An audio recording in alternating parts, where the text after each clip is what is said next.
جو آدمی غفلت میں رہتا ہے وہ جہالت میں پڑا رہتا ہے، اور جو جہالت میں پڑا رہتا ہے وہ بیکار رہتا ہے۔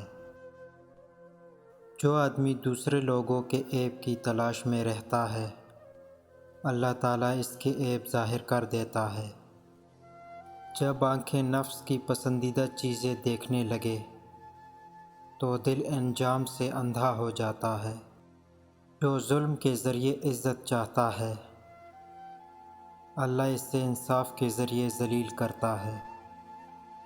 کبھی اپنے زبان سے کسی کا عیب بیان نہ کرو، کیونکہ عیب تم میں بھی ہے اور زبان لوگوں کی بھی ہے۔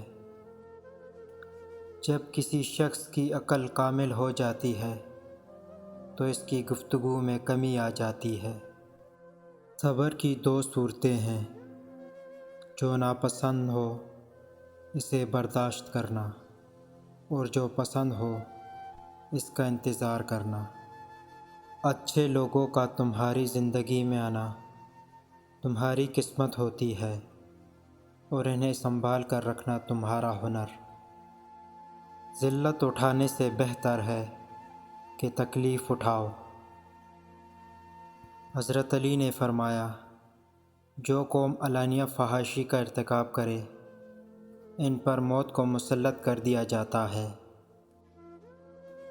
اگر کوئی تم سے جلتا ہے تو بجائے غصہ ہونے کے ان کی جلن کی قدر کرو، کیونکہ یہی وہ لوگ ہیں جو تمہیں خود سے بہتر سمجھتے ہیں۔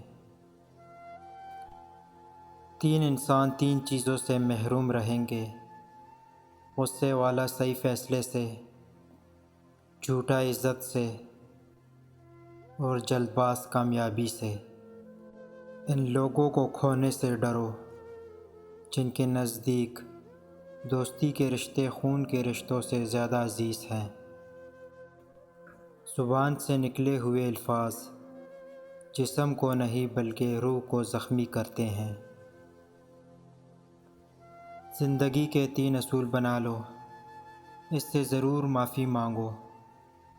جسے تم چاہتے ہو اسے کبھی مت چھوڑو، جو تمہیں چاہتا ہے اس سے کبھی کچھ نہ چھپاؤ جو تم پر اعتبار کرے۔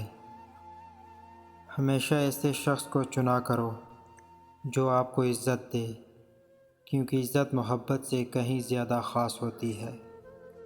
جاہل کے سامنے عقل کی بات مت کرو، کیونکہ پہلے وہ باز کرے گا اور پھر اپنی ہار دیکھ کر دشمن بن جائے گا۔ بہت سے انسان ایسے ہیں جنہیں زبان نے موت کے گھاٹ اتارا ہے۔